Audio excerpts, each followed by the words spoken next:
at services, clubs, memorials and cenotaphs around Australia and throughout the world. Australians come to remember and reflect on the considerable history of our nation at war. Inevitably, our minds turn to the terrible events of World War I, in the battles of places like Gallipoli and Pozieres, where Australian diggers fought with bravery and spirit that shaped a nation that continues to resonate today. It's at these events that many pause to remember not only the men and women, but the hundreds of animals that stood proudly beside their handlers on the battlefields.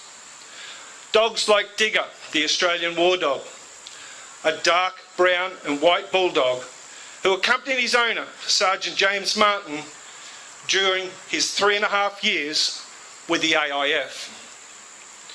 Digger's remarkable service is described as how he went over the top 16 times and had been thought some of the worst battles of Gallipoli and the Western Front in World War I.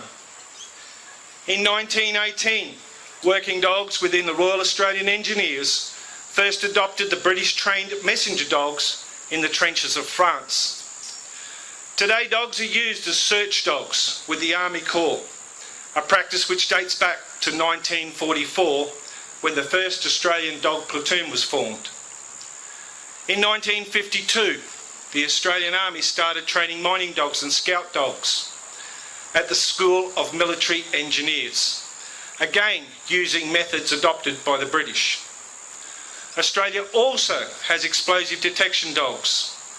These are used in a specialist search capacity to counter threat of improvised explosive devices in places like Afghanistan and Iraq. These units include Army Engineers, Military Police, RAAF, combating terrorist activities in both a defence and offensive operations role. Of course, there have also been many other conflicts of other places and other times where examples of dogs have been used during both war and peacetime activities. And many stories could be told of how dogs served and whom gave their lives to keep Australia safe whilst liberating the people of other countries. Many dogs remain in foreign places today as part of a coalition's security and stabilisation force, and whilst this is the case, we must remain resolute and mindful that during world war and peace, dogs are our companions and should remain revealed, lest we forget. Catafalque Party Commander, if you'd like to mount the Catafalque Party, ladies and gentlemen, would you please be upstanding?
God.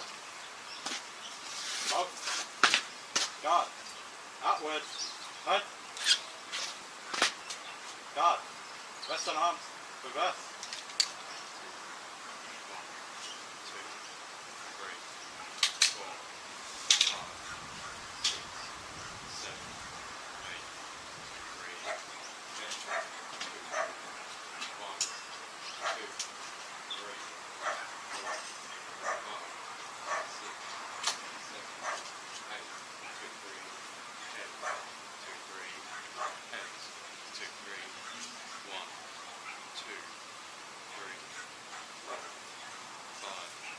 6, 7, 8, 2, 3, heads, 2, 3, 1, 2, 3,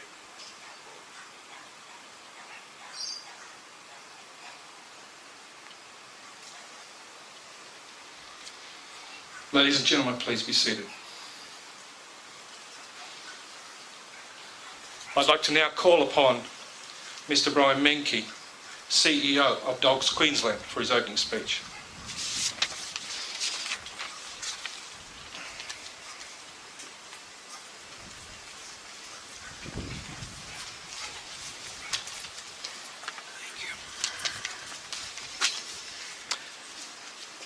Good afternoon and welcome to our wonderful facility here at Dogs Queensland Sporting Grounds. A special welcome to all the veterans and all the other service members in attendance today. I'd also like to welcome our distinguished guests, Dogs Queensland members, ladies and gentlemen. Dogs Queensland takes great pride in having an affiliation with the RSL and the Australian War Animal Memorial Organisation. This memorial today is the first of its type, being both war and service dogs, and we're deeply honoured to be part of this event today. I'd like to make a couple of special mentions today. This memorial has been built by a group of dedicated and committed members. So thank you to Helen Ackworth and Kevin Zimmerly, who have been part of that. I'd also like to say a very special mention to Rodney Vernon.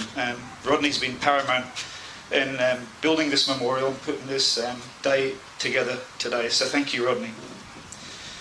I had the pleasure this week to talk with one of our members from Bundaberg. Meredith told me the story about a son who was serving in Afghanistan. He was on patrol with the war service dog.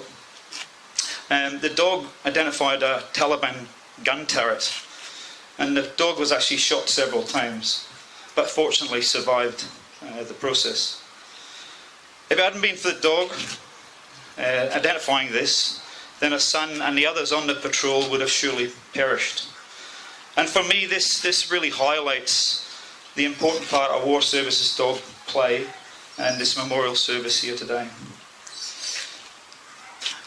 You can actually play a part in this memorial by purchasing a paver, which we're actually going to laser etch with your name or a special message or your club name, and it'll be laid in the pathway here.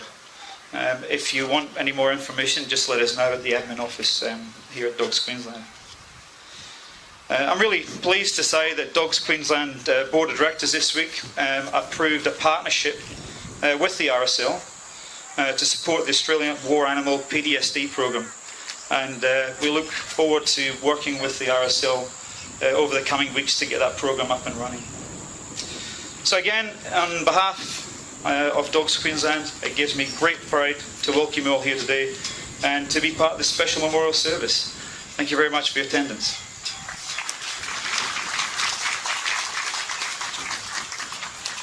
Thank you, Brian. I'd now like to call on Nigel Orslop. Nigel is an Anzac of the Year and Australian War Memorial President for his opening speech.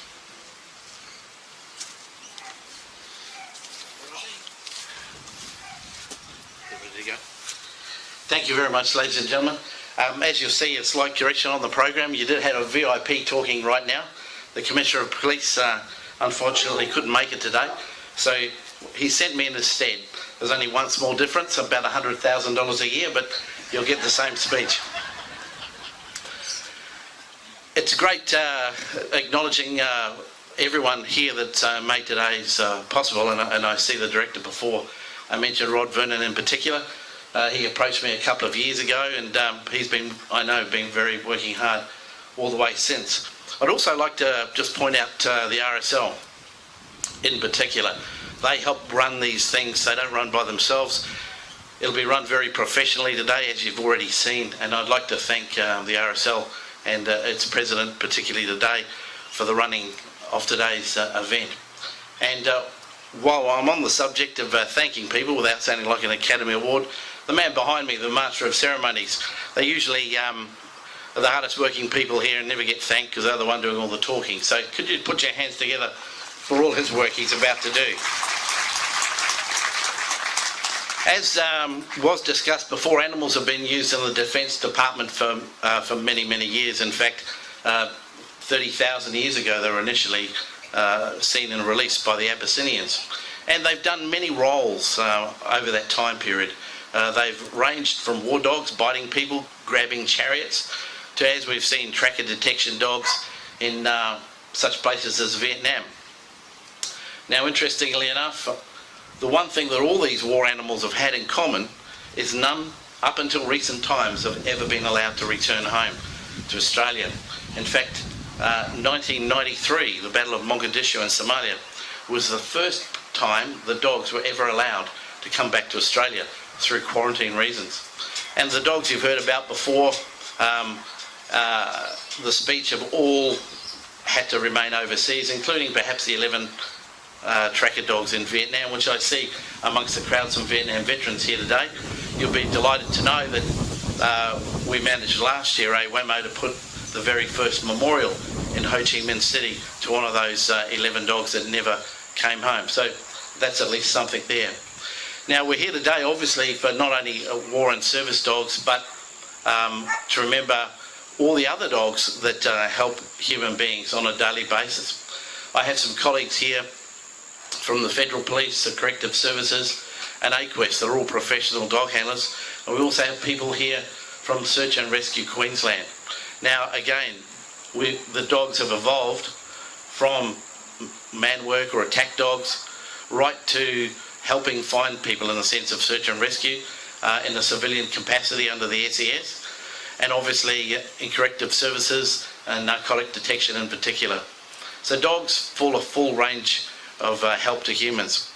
There was a brief mention about post-traumatic stress dogs. Here in Queensland, we're unique in the sense that we had the world's very first post-traumatic stress dog called Smokey the War Dog, which, unbeknown to a lot of people, has a beautiful monument at what is now the Royal Women's Brisbane Hospital. Previously, it was the Naval and Army Hospital in World War II. And Smokey was a little Cairn Terrier cross, and with a silky and about 4 pounds in weight. Now, she used to run around the hospital, bringing solace to the hearts and minds of many injured American and Australian soldiers. And that was 75 years ago. And yet, you would think, according to the media, PTSD is quite a modern phenomenon, wouldn't you? But here in Queensland, according to the Guinness Book of Records, we're actually the leaders in post-traumatic stress use with war dogs. Anyway, that about sums up what I'm sure the Commissioner would have said to you. And in fact, he's an avid dog person, as you know, and this is a great memorial to not only remember military dogs, but uniquely all the service dogs that are working today. Just one point, the Australian Protective Service dogs and the AFP dogs at the airport couldn't make it today simply because they are protecting you in Homeland Security today. There's actually a bomb threat out at the airport as we speak. So it's not just in wars that dog handlers in the police and the customs and the corrective services are working for you every day. And on their behalf, I thank Dogs Queensland for honouring them with this memorial. Thank you. Thanks, Nigel. Ladies and gentlemen, if you ever get the opportunity to pull Nigel aside and you wish a little bit more history on Australian war dogs and defence, then he's the man to talk to. If you wander through the walls of the War Memorial in Canberra, you'll find a lot of history that Nigel has actually written.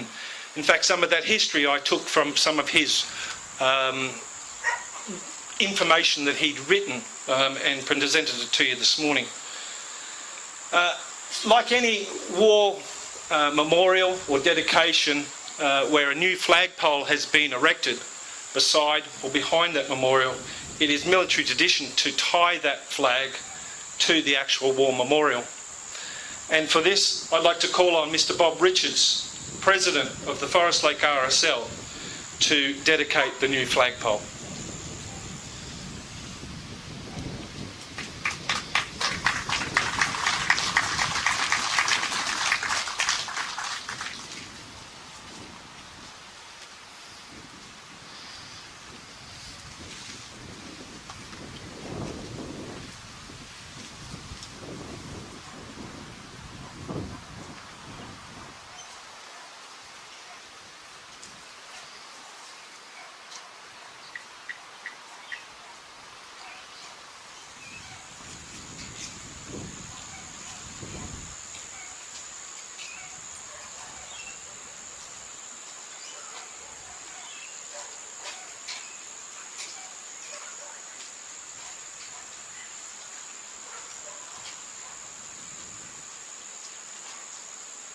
God. Face 10. Sit. God. Freeze that. Up.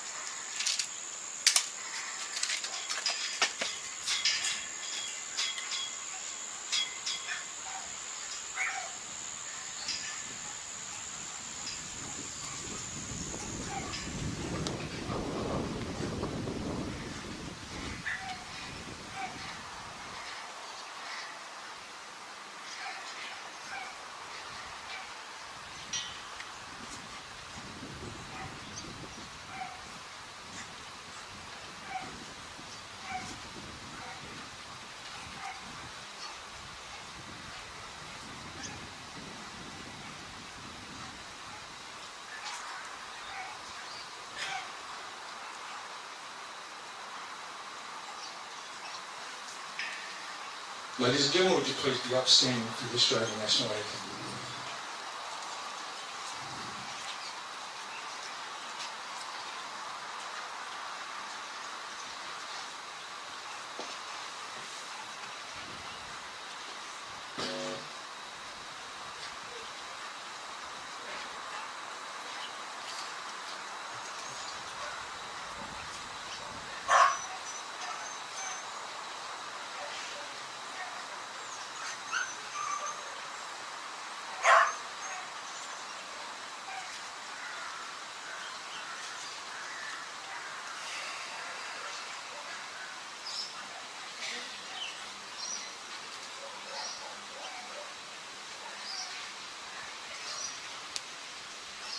Technical issues, bear with me.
Ladies and gentlemen, please be seated.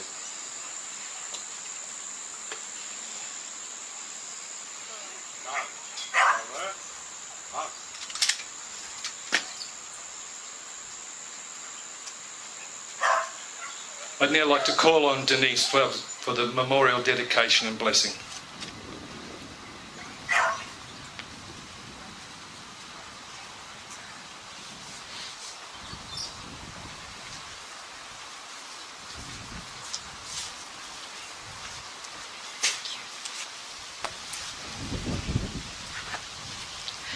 John's Gospel tells us that no one has greater love than this, than to lay down one's life for one's friends. So in the quietness of this time, we remember.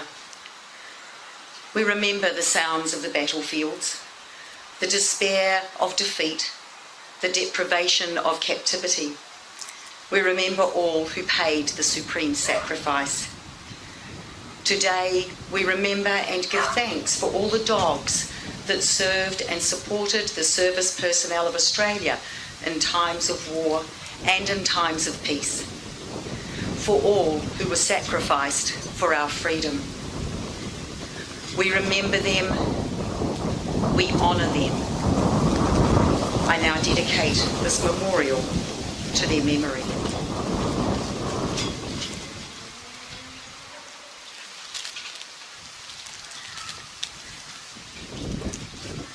I consecrate, dedicate and bless this memorial as a visible reminder of the loyalty and sacrifice of all dogs who have served Australia in times of war and conflict and peace, and whose presence has helped us in safety, helped keep us in safety. And I offer this blessing in the name of our Creator, Father, Son and Holy Spirit. Amen. A prayer for war animals. The glamour gone, some scattered graves and memories dim remain. With their old pals across a field they'll never track again. But there's nothing they regret as they await their call. For what was done, or lost, or won, they did their bit, that's all. Now, as silent as the guns have fallen, their tired hearts resting, closed eyes of loving grace, I ask in your quiet thoughts of honourable remembrance. You call them, the animals, to take their long-awaited place. Please, in the silence of the hour, spare some thought for this forgotten army. Amen. Thank you, Denise. If I can now call on our President, Forest Lake RSL, Mr. Bob Richards, and President or CEO of Dogs Queensland, Mr. Brian Menke, to unveil a memorial.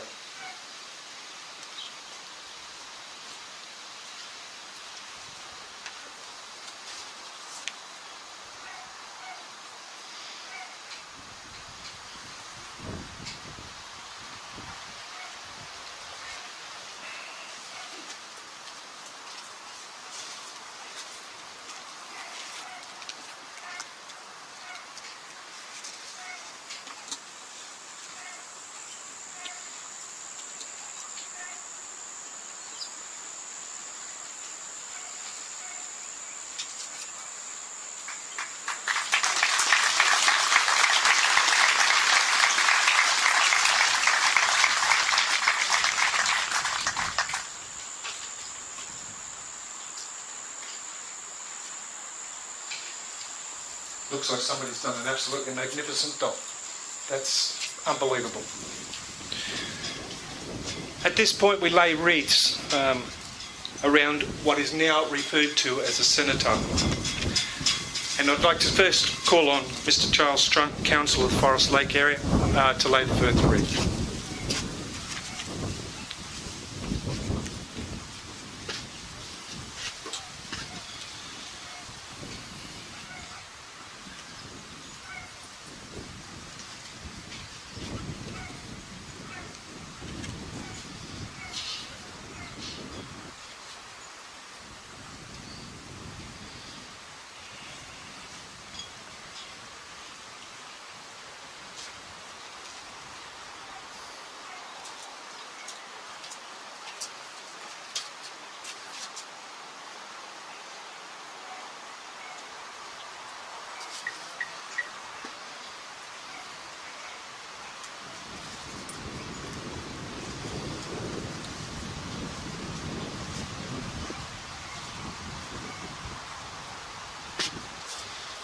Rhodesia Ridgeback Club, if you'd like to lay your wreath.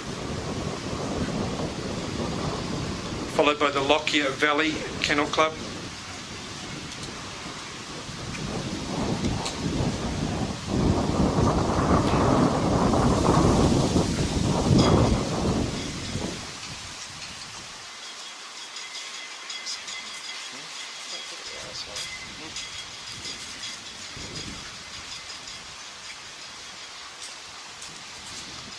Marie Kennel Club.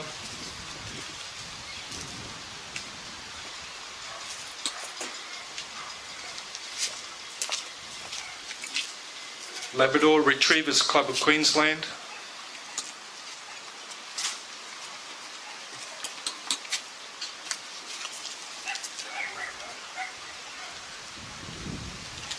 Beagle Club of Queensland.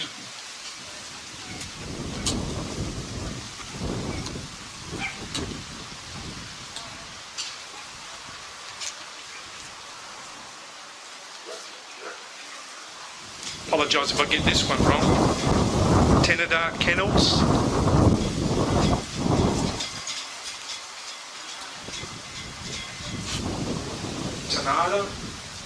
Tanada, thank you very much.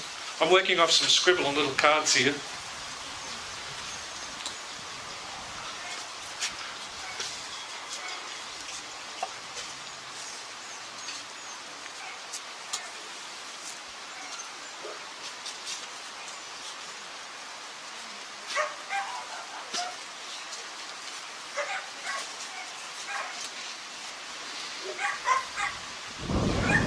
German Shepherd Dog Council. This will be laid by Dawn Fraser.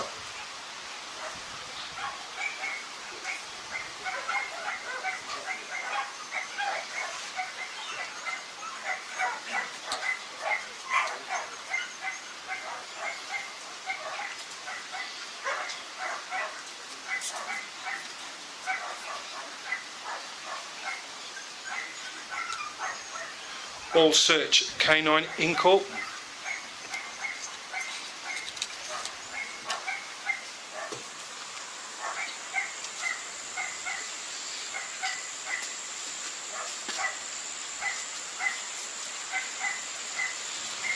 Dogs Queensland.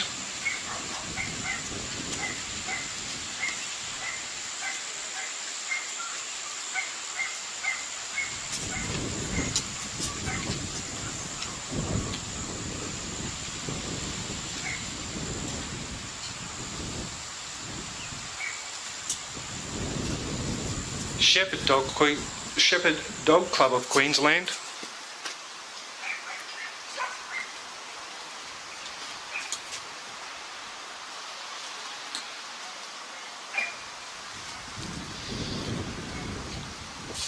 The Forest Lake RSL.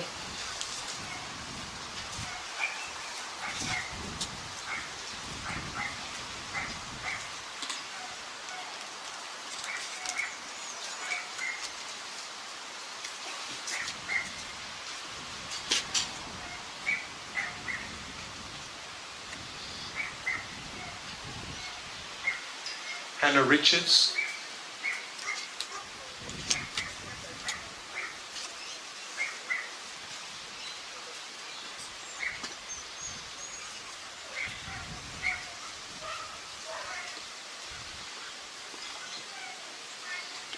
Australian War Animals Memorial Association.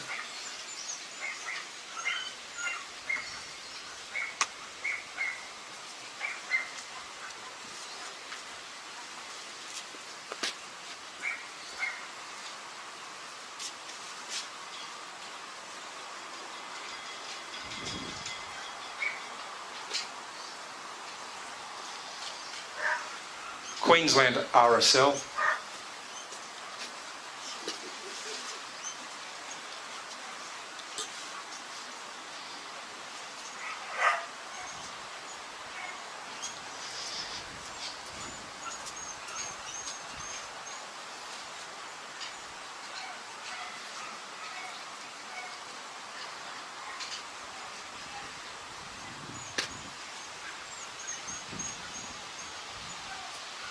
I've saved the best to last, ladies and gentlemen.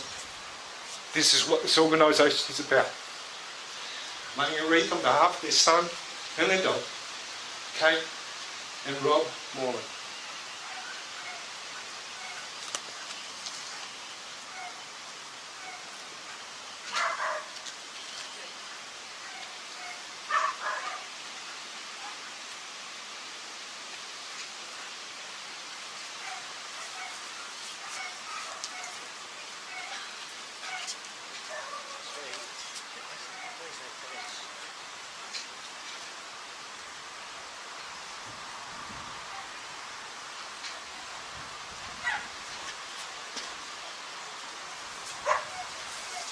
If there's anyone else that would like to lay a wreath, please do so now.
I'd like to now call on Horst Ryder to say a few words. Thank you.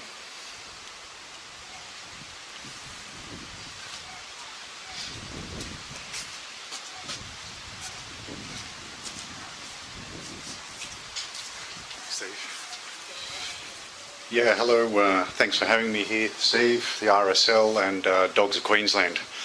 I'm ex-SASR dog handler. I've worked with dogs both as a handler and as a commander in the field in several operational theatres.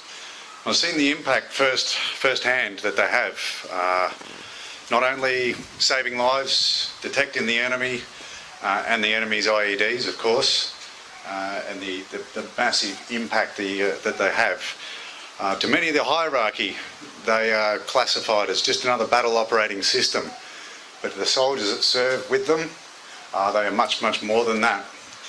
While operating in foreign lands, they give us the same comfort, friendship, support, understanding and love that every pet owner back home receives from theirs. While serving, I had to serve with Quake, and I'll just tell a little story about Quake.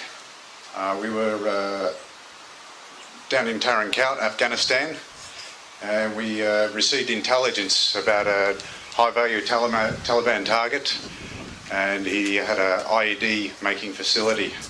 And that was out west of Tarankout, and this is in June, middle of summer.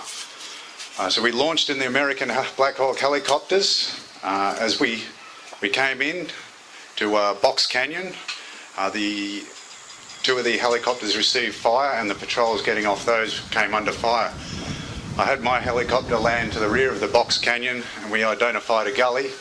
We took Quake, his handler, down the back of down the gully. Now, it was a bit of a climb in places, and we had to lower him down over some mini cliffs, but he took it in his stride. When we hit the back of the canyon, there was a small spring in there, so with the hot weather and water, it was a jungle. We could only see about 10 metres ahead, and because we were on daytime operations, we really needed the dog. So his nose could basically see through that foliage for us. We started pushing forward and we found little bed down positions. We started pushing forward and Quake was out in front. and we could not see a thing. But his nose picked up the enemy and he sprung the ambush. Unfortunately, he was shot at the time, but it enabled us to manoeuvre and rout the enemy on the day and remain alive and continue. And we recovered his body straight after the contact, and we brought it back home with us.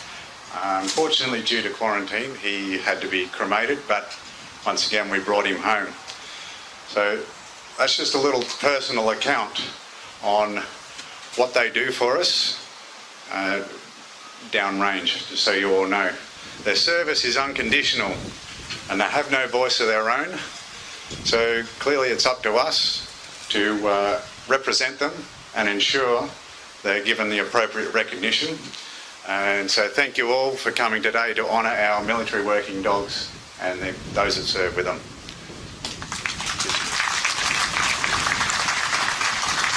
Thanks, Lewis. Listening to those stories, you sometimes wonder where we'd actually be today without these animals as support.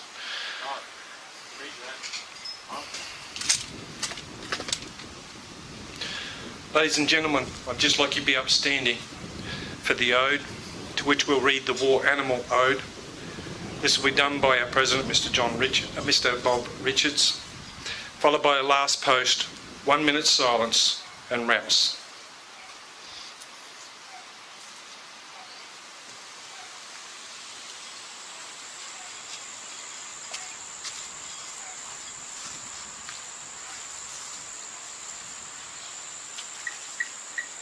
The Animal War Ode is a little bit different to the normal ode. And this ode is a little bit stranger because it gives what the dog feels about us. To love unconditionally, to serve unquestionably, to trust beyond endurance, bear no malice, loyal and protective. They work, play, live, share, enrich, fight and die. For us and with us, asking little in return. They are the animals. Oh, that man could live by that creed alone, lest we forget.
Please be seated.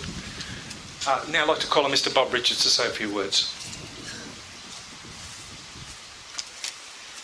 Veterans, invited guests, ladies and gentlemen, and our dogs. I'd just like to thank you all today for coming and being part of this very, very important aspect that Dogs Queensland, WAMO and this RSL have done in this ground. This is now hallowed ground. This is now a war memorial. And this now moves on to us using these dogs, and some dogs here today, as service dogs for PTSD, for veterans who are in need of support. And I'm greatly appreciated that Dogs Queensland is supporting us in doing that. And I'd also like to announce that Dawn Fraser has given us the okay that she would be our patron. Thank you.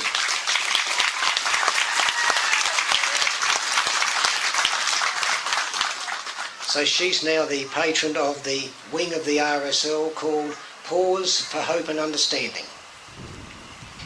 And I'm sure she's going to be as dedicated as what we are.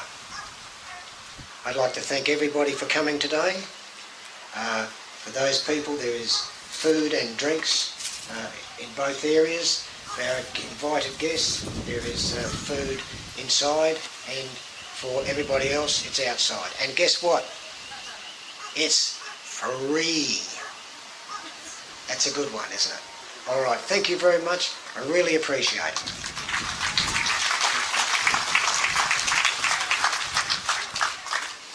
Catapult Party Commander, would you dismount the Catapult Party? Ladies and gentlemen, please be upstanding. God, inward, up. God, quick, up.